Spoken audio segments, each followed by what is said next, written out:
গ্রন্থ বিচার, শাস্ত্র বিচারে আসবে, শাস্ত্র কথায় আসবে, তখন তো তিনি কি বলবেন? আমি বৈষ্ণব, মহাপ্রভু স্বীকার করেন নাই। এখন কেউ স্বীকার করছেন আমি বৈষ্ণব, কেউ বলছে আমি বৈষ্ণব, কিন্তু মহাপ্রভু যেটা স্বীকার করেন নাই, অথচ আমি বলে ফেললাম আমি বৈষ্ণব। অতএব তোমার সঙ্গ আমি করব না, তুমি বৈষ্ণব না। বস্তুত পরম বৈষ্ণব যদি বলা হয় তাহলে শিব, তিনি হচ্ছেন পরম বৈষ্ণব, আর দুর্গা হয়েছে পরম বৈষ্ণবী, শাস্ত্র উল্লেখিত কথা। এখন এই যে অবৈষ্ণব সঙ্গ না করিব, এই কথা বলার উদ্দেশ্যটা কি? আগে এই উদ্দেশ্যটা জানতে লাগবে। যদি উদ্দেশ্যটা আমরা জানতে পারি তাহলে বৈষ্ণব বিচারটা মনে হয় আমরা নিজেরাই করতে পারবো। যে উদ্দেশ্য অবৈষ্ণব সঙ্গ না করিব, এ কথার উদ্দেশ্য হচ্ছে আমার মনে হয় হয়তো গ্রন্থ যে বর্ণনা করছেন, যিনি লিখছেন, তার ভাবনাটা হয়তো আলাদাইয়া আছে। আমার মনে হয় যে অবৈষ্ণব সঙ্গ না করিব, এই কথাটা বলার উদ্দেশ্য না একটাই, যে অবৈষ্ণবে কখনো ভগবানের ব্যাখ্যাটা, ভগবান শ্রীকৃষ্ণের ব্যাখ্যা বা শ্রীকৃষ্ণ সম্বন্ধে যে আলোচনাগুলি, সেই আলোচনাগুলি ভক্তি মার্গ অনুযায়ী করেন না। তারা কি করেন? জ্ঞান মার্গ বা যোগ মার্গ অনুযায়ী তারা হয়তো সেই আলোচনাগুলি ব্যাখ্যাগুলি করিয়া থাকেন। আর বৈষ্ণবীয় মার্গে ভগবান শ্রীকৃষ্ণের ব্যাখ্যাটা হয় ভক্তি মার্গ অনুযায়ী। তাই মনে হয় উনি বলছেন যে অবৈষ্ণব সঙ্গ না করিব, এই সূত্রটা ধরে। আর কি বলছে? বহু শিষ্য না করিব। বহু শিষ্য হইলে কি হয়? শিষ্যের ভিতরে কলহ হয়, কুন্দল হয়, ভেদাভেদ হয়। হ্যাঁ, একজনে আর আমরা নিজের ভাই ভাই মানি না, আর তো অন্যের সঙ্গে অন্যের সম্বন্ধ, সেই জায়গাটায় আমরা মানি কেমন করে? এই জায়গাটা আমাদের অনেকের ভুলভ্রান্তি হয়েই থাকে। হ্যাঁ, এই জন্য বলছে যে বহু শিষ্য না করিব, অর্থাৎ অনেক শিষ্য করলে ঠিক এই পদ্ধতিতে দাঁড়াবে, কলহ হবে, ভেদাভেদ হবে, একজনে আরেকজনের সঙ্গে মরবে না, এই জন্য বহু শিষ্য না করিব বলছে। আর বহু গ্রন্থ কলাভ্যাস বর্জন করিব। বহু গ্রন্থ কলাভ্যাস, বহু গ্রন্থ পড়তে না করিয়া দিলেন। এই কথায় যদি এখন আমরা যাই, যে বহু গ্রন্থ যদি আমরা না পড়ি তাহলে আমরা জ্ঞানটা পাবো কোথায়? যে জ্ঞানের প্রভাবে ভগবান শ্রীকৃষ্ণকে প্রতিষ্ঠা করা হইবে, সেই জ্ঞানটা তো গ্রন্থ না পড়লে পাওয়া যাবে না। এখন আমি যদি বহু গ্রন্থ না পড়ি তাহলে সেই জ্ঞানটা আমি পাবো কোথায়? এখানে এই বহু গ্রন্থ কথার অর্থটা দাঁড়ায় মনে হয় যে এখানে বহু গ্রন্থ বলতে যেমন শ্রীমদ্ ভাগবত, মহাভারত, রামায়ণ, এইগুলিকে পড়তে না করেন নাই। এগুলি আমরা সবাই পড়ব। হ্যাঁ, আর এখান থেকে জ্ঞানও নিতে হবে। বেদ, উপনিষদ, এইটাই বেদ হয়েছে আমাদের প্রকৃত জ্ঞানের ভাণ্ডার। সেই বেদটাকে তো আর উপেক্ষা করা যাবে না, উপনিষদের জ্ঞানকে তো উপেক্ষা করা যায়। উপনিষদের একটা ছোট্ট একটা আলোচনা করি, উপনিষদের জ্ঞানটা কেমন, উপনিষদের জ্ঞানটা কেমন সেটা একটা ছোট্ট আলোচনা করা যাক। বৃহদারণ্যক উপনিষদে বলা আছে, দেখছে ওখানে বলছে যে একদিন দেবতারা, মানবেরা, মানব, দেবতা আর দানব, এই তিন শ্রেণীর লোক ব্রহ্মার কাছে এসে উপস্থিত হলো। ব্রহ্মার কাছে এসে উপস্থিত হওয়ার পরে তখন ব্রহ্মাজি জিজ্ঞেস করলেন, তোমাদের আগমনের কারণ কি?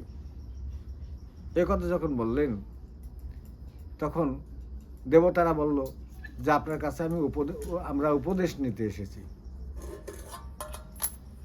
মানব বলল আমরা উপদেশ নিতে এসেছি। দানবে বলল আমরা উপদেশ নিতে এসেছি। তো উপদেশ নিতে কে কে আসলো? দেবতারাও আসলো, মানবও আসলো, দানবও আসলো। এখন ব্রহ্মা দেখলো আমি যদি এদের অভ্যন্তরে নিয়ে, অর্থাৎ অগোচরে নিয়ে একই উপদেশ দেই, কিন্তু তিনজনে তিন রকম ভাববে। জোনাকে বুঝি ভালো উপদেশ দিল, আমরা খারাপ দিয়ে দিল। মানে আলাদা জায়গা নিয়ে যদি বলা হয় তাহলে সন্দেহটা জাগেই। তাই ব্রহ্মা দেখলো যে এরকম হবে না, আমি এমন উপদেশ দেব যে এরা প্রত্যেকে নিজের নিজের বিচার করে নিতে হবে। তো ব্রহ্মা উপদেশ দিলেন দেবতাদের, শোনো আমার উপদেশ তোমাদের জন্য মানবকে বলল আমার উপদেশ তোমাদের জন্য দানবকে ডেকে বললেন শোনো আমার উপদেশ তোমাদের জন্য এখন ওরা দেখলো না, এটা তো ব্রহ্মাজি উপদেশ তো আমাদের দিয়েই দিল। এখন আমরা উপদেশ পেয়ে তারা নিজের নিজের মতন ভাবনা করে চলে গেল বা ভাবনা করলেন।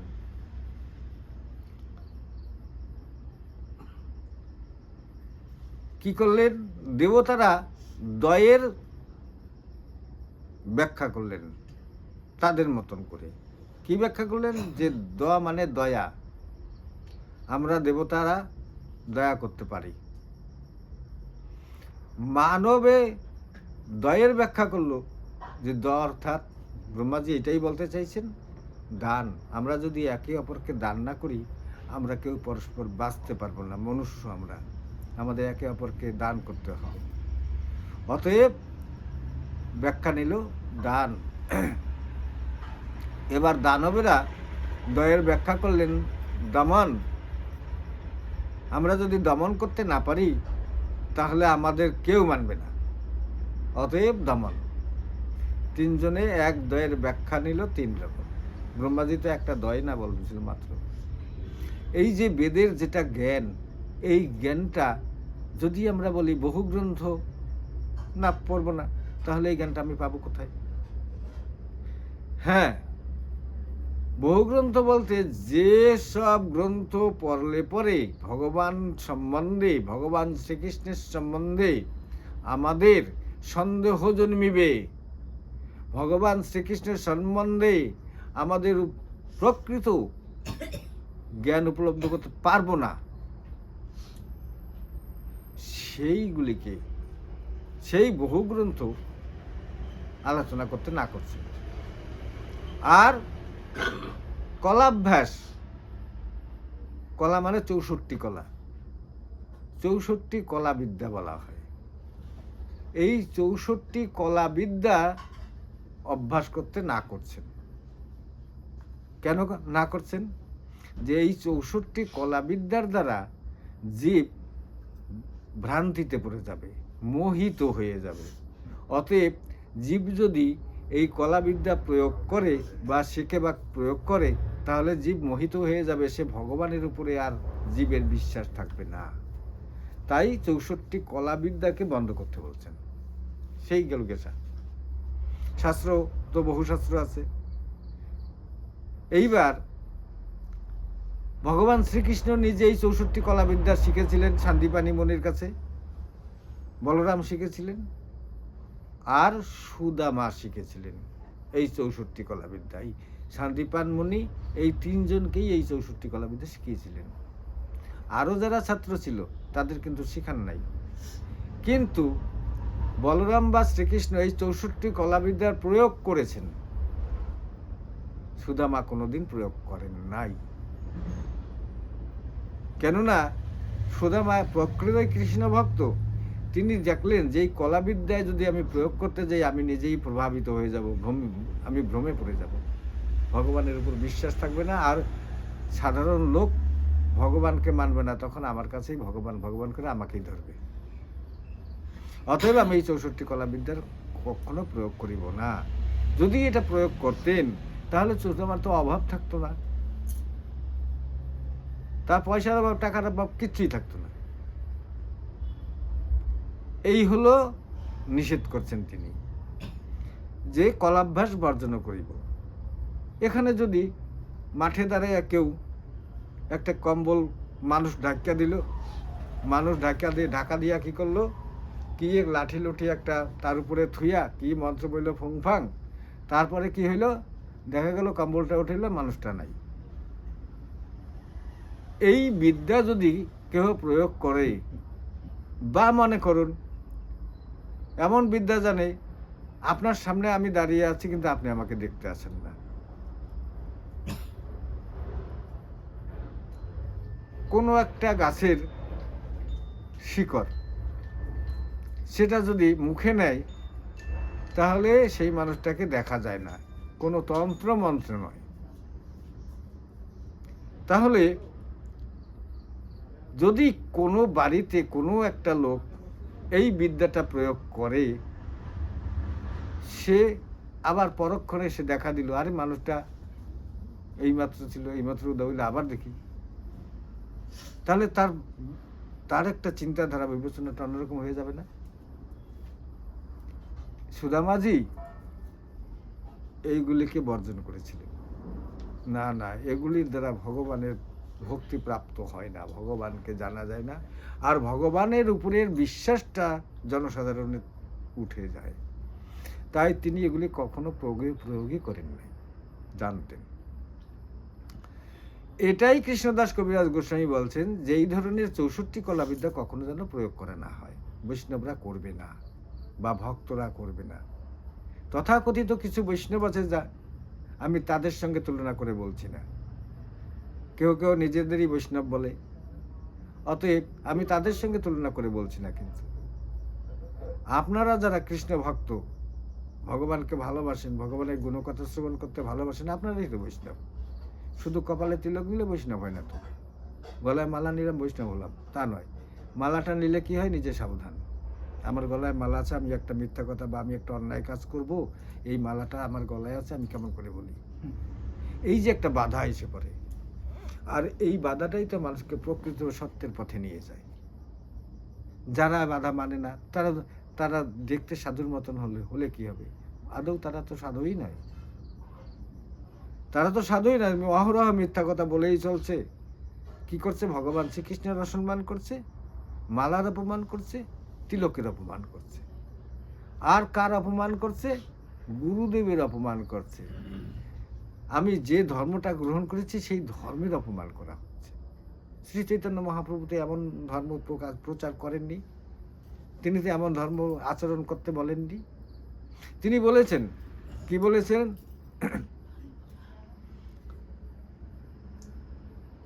দেখো রঘুনাথ দাস গোস্বামীকে বলেছিলেন,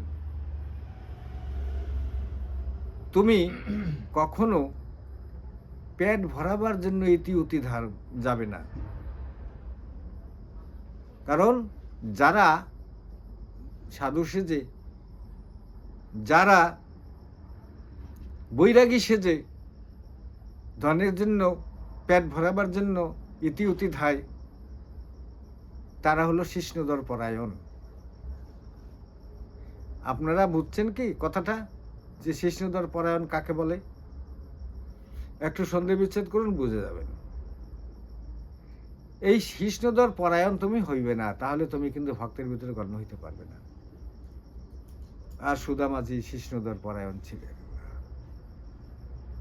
এই জন্য এই কথাটা বলেছিলেন, হানিলাভ সম শোকাদির বশ না হইব, অন্নদেব অন্নশাস্ত্র নিন্দা না করিব। বলছেন হানি লাভ সম, হানি এবং লাভ, যিনি সুখেও এবং দুঃখেও একই জায়গায় থাকে, হানিতে এবং লাভে যিনি সমান দর্শন করিয়া থাকেন। এটা শ্রীমদ্ ভাগবত গীতায় 12 অধ্যায়ের বর্ণনা করা আছে। কখনো 12 অধ্যায়টা একটু পড়ে নেবেন, গীতা পড়া তো ভালো, পড়তে সুবিধাটা কি, তাতে আমার আলোচনার সঙ্গে মিলে যাবে, তখন নিজেরও ভালো লাগবে। হানি লাভ সম, গীতায় বলছে সম সুখেষু দুঃখেষু, সুখে এবং দুঃখে যিনি সমান ভাব অবলম্বন করিয়া থাকেন। প্রভু কৃষ্ণকান্ত শিরোমণি গোস্বামী বলছেন, যে সুখে দুঃখে সমভাব, অতি নির্মল স্বভাব, সেই পাড়াতে গেলে হবে প্রেম ও রত্ন লাভ। সেই পাড়ায় গিয়ে রসিকজনের অনুগত হইতে হবে। কাঁদছে যারা, যাও সে পাড়া। যারা শ্রীকৃষ্ণ কৃষ্ণ বলে কাঁদছে, ভগবানের জন্য কাঁদছে, যাও সে পাড়া। এ পাড়ায় থাকলে তোদের কি ফল হবে? তুমি যে পাড়ায় আছো, এই পাড়ায় থাকলে কিছু লাভ নেই। তুমি এ পাড়ায় থাকবে, কিন্তু ভাবনা করবে সেই পাড়ার। তিনি বলেছিলেন। এটাও গীতারই কথা।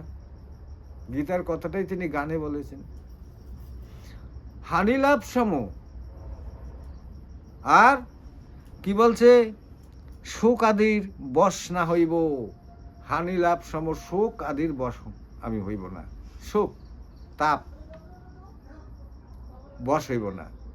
আমি শোকে অস্থির হয়ে যাব না, আবার ধন পেলেও অত্যন্ত খুশি হইব না, বা একটা সুখের জায়গা পেলে আমি অত্যন্ত খুশিও হইব না।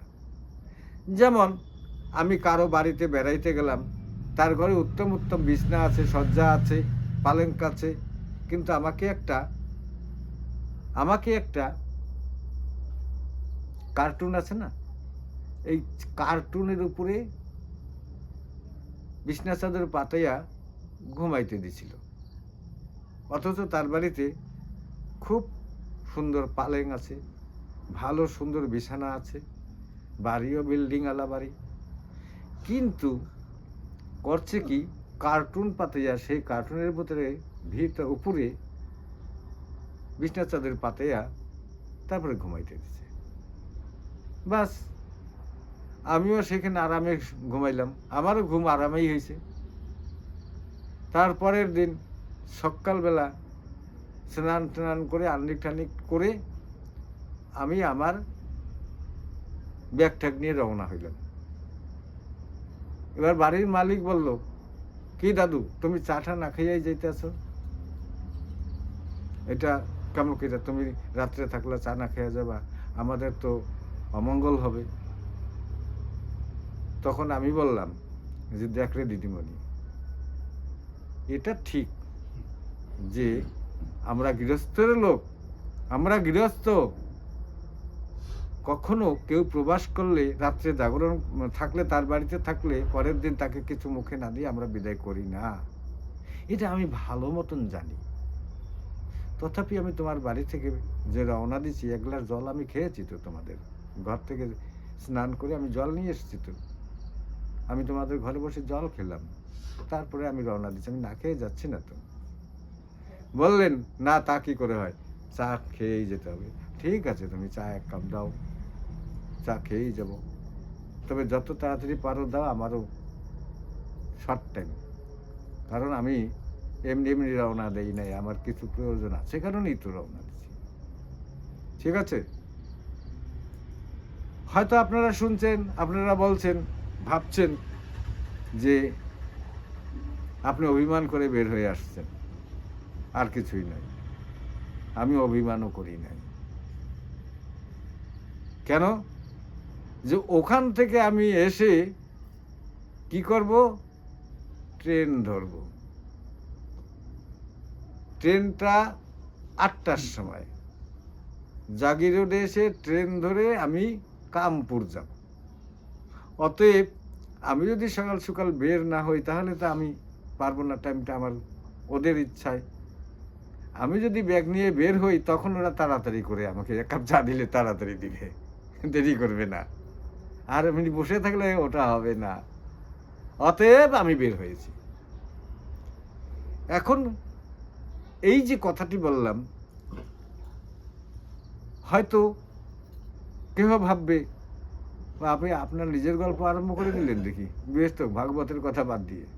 আরে ভাগবতে কি বলছে? হানি লাভ সম, শোকাদির বশ না হইব।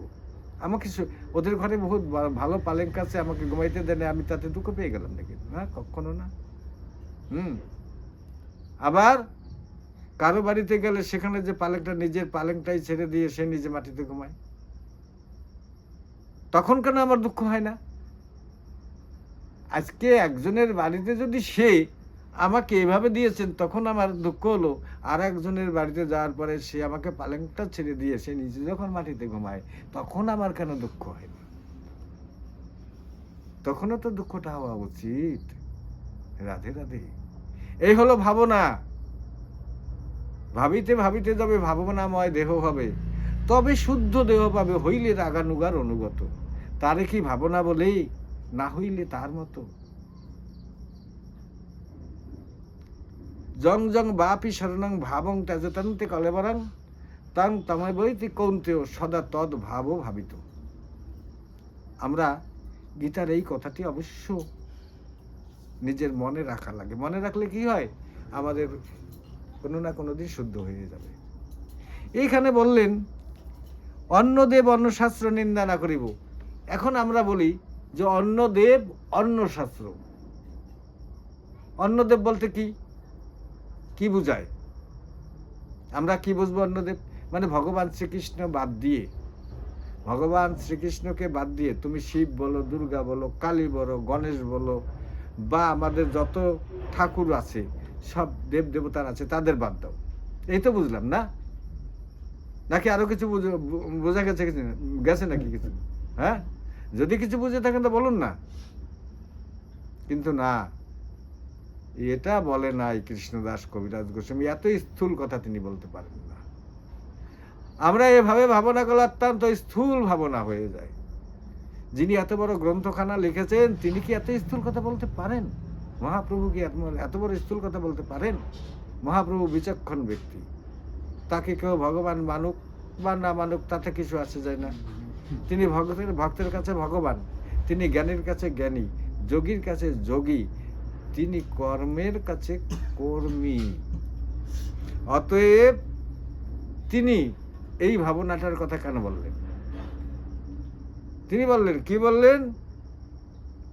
অন্নদেব অন্নশাস্ত্র নিন্দা না করিব। অন্নদেব, ভারতবর্ষে তথা পৃথিবীতে দেখা যায় বুদ্ধদেব। বুদ্ধদেব তো আমাদের ভারতেরই,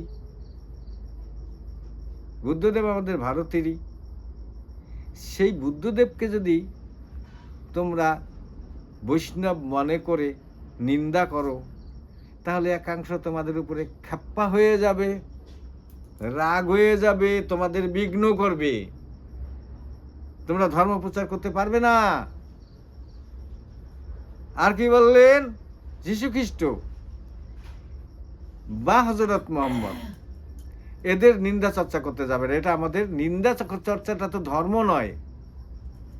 তুমি ধর্মজীবন যাপন করবে, তুমি ধর্ম প্রচার করবে, সেখানে নিন্দা আসবে কেন? পরনিন্দা, পরধর্ম ভয়াবহ। তাই তিনি বললেন অন্নদেব অন্নশাস্ত্র নিন্দা করে। অন্নদেব বা অন্নশাস্ত্রকে নিন্দা করবে না। অন্নশাস্ত্র বলতে কি? আমরা শিব দুর্গার মানে কালী পুরাণ বলছি? বলে না, এটাও বলে নাই। বলছে ত্রিপিটক, বৌদ্ধ ধর্মের মূল গ্রন্থ হচ্ছে ত্রিপিটক, খ্রিস্টানের মূল গ্রন্থ বাইবেল, আর ইসলামের মূল গ্রন্থ কুরআন। এই যে এগুলির নিন্দা কখনো করবে না। তুমি তোমার ধর্ম তুমি তোমার মতন প্রচার করবে, কিন্তু কারো নিন্দা করবে না। এটাই মহাপ্রভুর কথা, এটাই কৃষ্ণদাস কবিরাজ গোস্বামীর কথা। কারণ নিন্দাটা ধর্ম নয়। নিন্দা যে করে সে তো নিন্দুকই হয়ে গেল, তাহলে তার ধর্মিষ্ঠ হলো কেমন করে? মহাপ্রভু এই শিক্ষাটাই দিলেন। অন্নদেব অন্নশাস্ত্র নিন্দা না করিব। বিষ্ণু বৈষ্ণব নিন্দা, গ্রাম্য বার্তা না শুনিব। বিষ্ণু এবং বৈষ্ণব নিন্দা, বিষ্ণু নিন্দা যদি কোথাও করে সেখানে আমি থাকবো না, শুনবো না।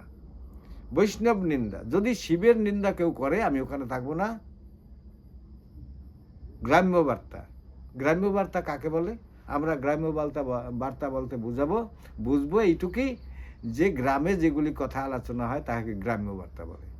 এটা এরকম ভাবনার কোনো প্রয়োজন নেই, এটা এরকম কথা বলেন নাই। তিনি বলছেন গ্রাম্য বার্তা। গ্রাম্য বার্তা মানে ভালোবাসা, প্রেমের গল্প। এই কথা বলতে, এইগুলা ভাবতে বা বলতে না করছে এবং শুনতেও না করছে। গ্রাম্য বার্তা না কহিব। অর্থাৎ এইসব ছিনগুলা তুমি যদি বলো, তোমার মনে এরকম ছিন আসবে এবং তোমার ভজন পথটাকে নষ্ট করে দিবে। গ্রাম্য বার্তা না করিব, বিষ্ণু বৈষ্ণব নিন্দা, গ্রাম্য বার্তা না শুনিব। প্রাণীমাত্রে মনোবাক্যে উদ্বেগ না দেব। প্রাণীমাত্রে মনে এবং বাক্যে উদ্বেগ দেব না। কোনো কারণবশত যদি কিছু হয়ে যায় সেটা তো দায়ী আমি না, কিন্তু নিজে ইচ্ছা করে উদ্বেগ দিলাম, ভয় দিলাম, ত্রাস সৃষ্টি করলাম, এটা কখনো করবে না। ত্রাস সৃষ্টি করলে কি হয় জানো? তার ভগবানের থেকে বিচ্যুতি হওয়ার সময়টা তাড়াতাড়ি হয়ে যায়। ভগবত চিন্তা থেকে দূরে চলে যায়। তাই তো সুখদেব, পরীক্ষিত মহারাজ, তিনি ভাবলেন এখন আমার উপায় কি হবে? আমি তো ভগবানের থেকে বিচ্যুতি হয়ে যাব। আপনারা বলছেন যজ্ঞ করতে, যজ্ঞ করলে তো ভগবানের থেকে ওটা ভগবানের সঙ্গে সংযুক্তির কোনো পথই না। দান করতে বলছেন, এটা ভগবানের সঙ্গে সংযুক্তির কোনো পথ না। কারণ দান করা যায় না। দান বড় সাংঘাতিক বস্তু। দান করেছিল বলি মহারাজ, তিনি ধনের অভিমান, কিন্তু পরে দেখলেন এটা দানই না। হ্যাঁ, তাহলে আপনারা দান করতে বলছেন, এটাও তো ঠিক হবে না। আর যজ্ঞ আমি পারবো না, এক সপ্তাহে যজ্ঞের আয়োজনও হবে না, আর যজ্ঞ করলে ভগবানের ভক্তি হয় না, বিচ্যুতিই হয়। আর আমাকে তো ভগবান হইতে বিচ্যুতি করা হচ্ছে। অতএব আমার সঙ্গে ভগবানের যুক্ত করো, ভগবানের সঙ্গে আমাকে যুক্ত করে দাও। আমি কি করলে ভগবানের সান্নিধ্য লাভ করব, এই উপদেশ দাও। তাই তো পরীক্ষিত মহারাজ ভগবান শ্রীকৃষ্ণকে কেমন, ভগবান শ্রীকৃষ্ণ কিভাবে আসলেন, তিনি পৃথিবীতে এসে কি করলেন, জাগতিক জগতের তার আচরণের দ্বারা কি হলো, শেষ পর্যন্ত ভগবানের যে প্রেম রস কি জিনিস, বৃন্দাবন লীলার দ্বারা তিনি শেষ পর্যন্ত রাস পূর্ণিমার রাসের কথা বর্ণনা করে সমাপ্ত করে দিলেন। এই যে পথ, তুমি এবার আচরণ করে যাও। সুখদেব বললেন, প্রাণীমাত্রে মনোবাক্যে উদ্বেগ না দেব। পরীক্ষিত মহারাজার কথাটা আসলো, যেটা মানে বলা হয় যে ত্রাস সৃষ্টি করা আমাদের উচিত হবে না। পরীক্ষিত মহারাজের অভিশাপটা আসলো কেন? তিনি তো জঙ্গলে গিয়ে ত্রাস সৃষ্টি করে দিয়েছিলেন। সৈন্য সামন্ত নিয়ে তিনি কি করলেন? জঙ্গলে প্রবেশ করলেন শিকার করার জন্য। কেহ হরিণ মারছে, কেহ শূকর মারছে, কেহ খরগোশ মারছে, কেউ অন্য প্রাণীকে বধ করছে, পাখি বধ করছে, মারছে। তাহলে সে বনের ভিতরে একটা ত্রাস সৃষ্টি হয়ে গেল কিনা? যে হরিণটা মারা গেল তার সন্তানে কষ্ট পাচ্ছে, দুঃখ পাচ্ছে, তার স্বামী দুঃখ পাচ্ছে। এইভাবে প্রত্যেকটা জীব জন্তু তাদের স্বজন হারা হয়ে তারা ত্রাহি ত্রাহি রব আরম্ভ করে দিল। এটা ত্রাস সৃষ্টি করা হলো কিনা? ত্রাস সৃষ্টি হয়ে গেল। এদিকে তিনিও একটা হরিণকে মারার জন্য তার পিছে পিছে ছুটলেন। তিনি হরিণটাকে মারলেন না, তিনি সমীক মুনির আশ্রমে এসে উপস্থিত হয়ে সেখানে কি করলেন? তার কাছে জল চাইলেন। শৃঙ্গী মুনি অন্যান্য গুরু ভাইদের মুখে বা পাড়ার প্রতিবেশীর বালকদের মুখে শ্রবণ করে তিনি এসে সাক্ষাৎ দেখলেন সত্যি সত্যি পিতার গলায় একটা মৃত সর্প ঝুলানো আছে। তিনি না বুঝে না শুনে পরে দিয়ে দিলেন অভিশাপ। কিসের জন্য হলো? এই পরীক্ষিত মহারাজের আচরণের জন্য হয়ে গেল ঘটনাটি। তারপর তিনি কি করলেন? ঘরে চলে গেলেন।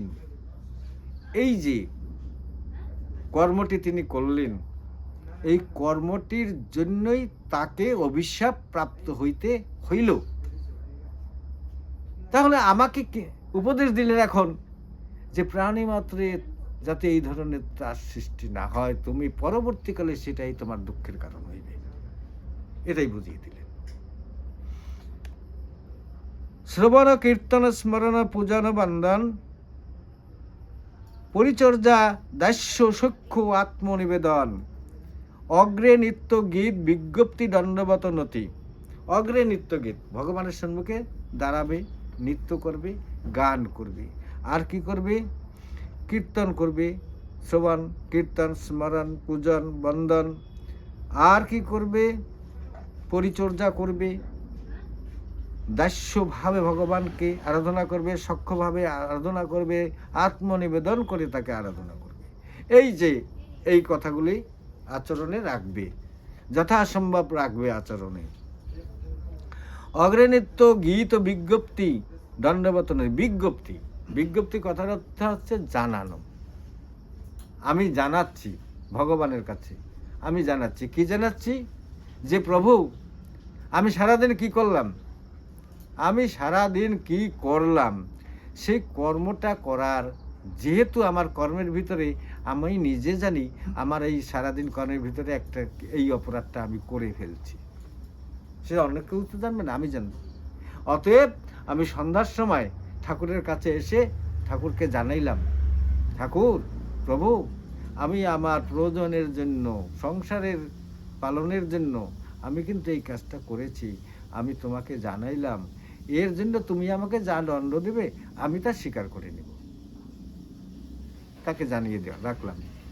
এক, দুই, আর একটা জানাইতে পারি কি, যে আমি সারাদিন যা কিছু করেছি প্রভু, এখন তোমার কাছে আমি এসেছি,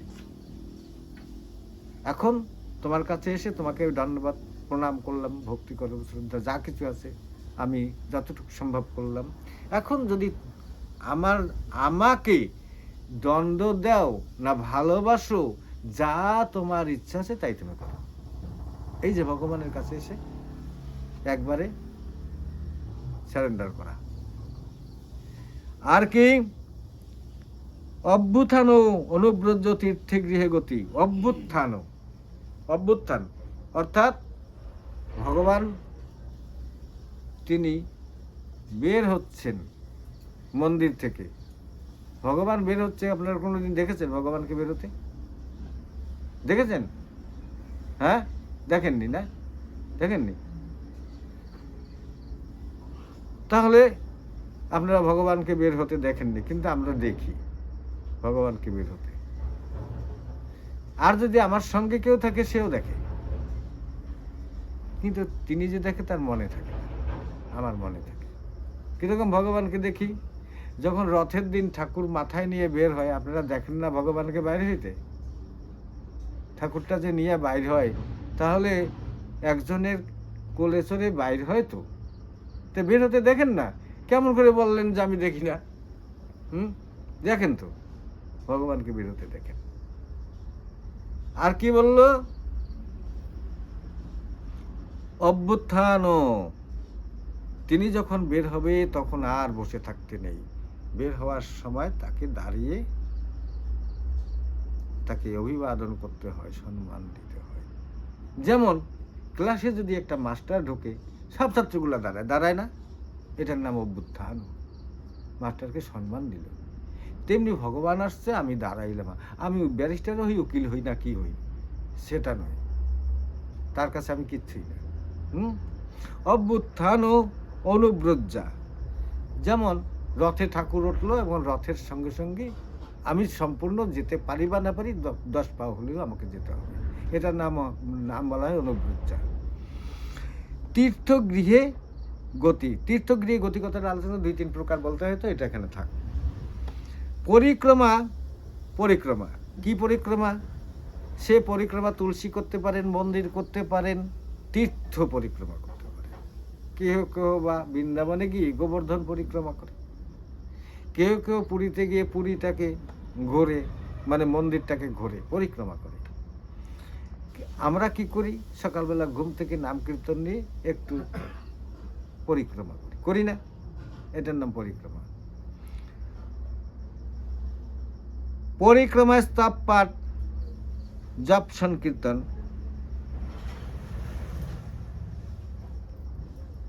এই যে ভগবানকে মন্দিরে আছেন তিনি, আমরা আরতির সময় ঘুরি না? এটার নামও পরিক্রমা। ধূপ মাল্য গন্ধ মহাপ্রসাদ ভজন, ধূপ মাল্য গন্ধ মহাপ্রসাদ, ধূপ মাল্য গন্ধ। ধূপ কি করতে হবে, ধূপ মাল্য গন্ধ এগুলো বুঝলাম, মহাপ্রসাদ সেবা করতে এটা সহজভাবে বুঝলাম, কিন্তু ধূপ মাল্য গন্ধ এটা মানে এটা কি হবে?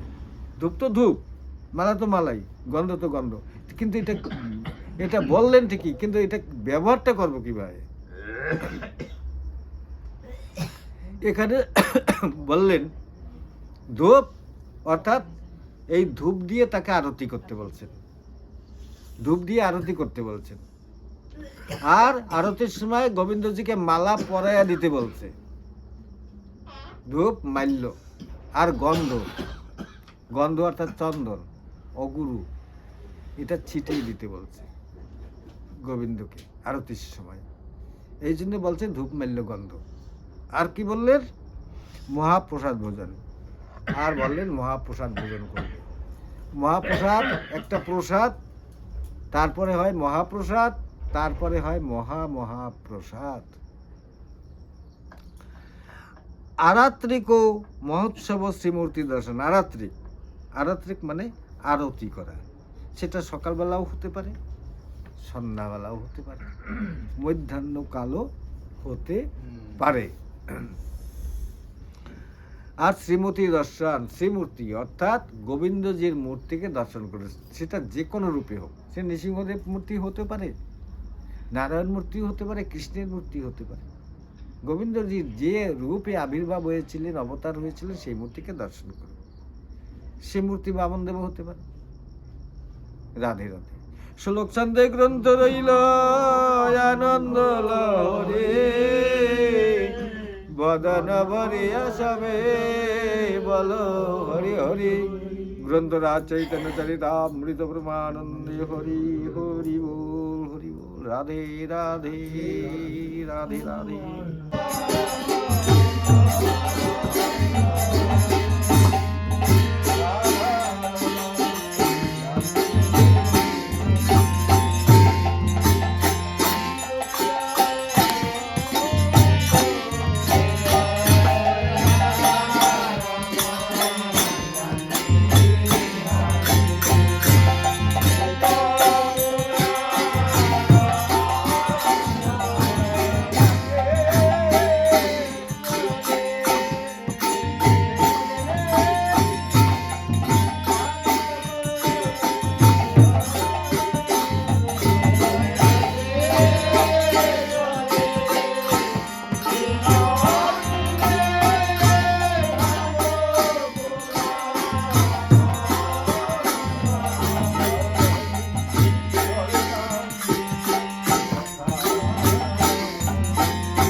की जय, बलभद्र जी की जय, सुभद्रा जी की जय, राम की जय, सारे संप्रदाय की जय, राधा गोविंद जी की जय, गोपाल की जय।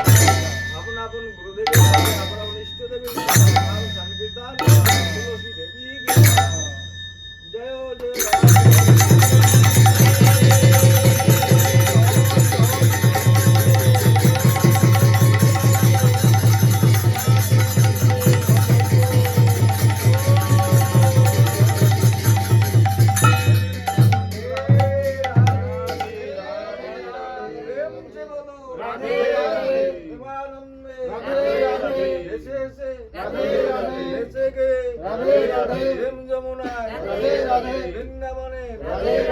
পথে পথে গোবর্ধনে যমুনাতে বাকে বিহারী বাকে বিহারী নিকুঞ্জ বনে নিধু বনে যমুনাতে বংশী বটে বর্ষানাতে জয় জগন্নাথ জয় বলরাম সুভদ্রাজি সুভদ্রাজি সমাগত ভক্তবৃন্দ সবাই মিলে রাধা রানী কি জয়।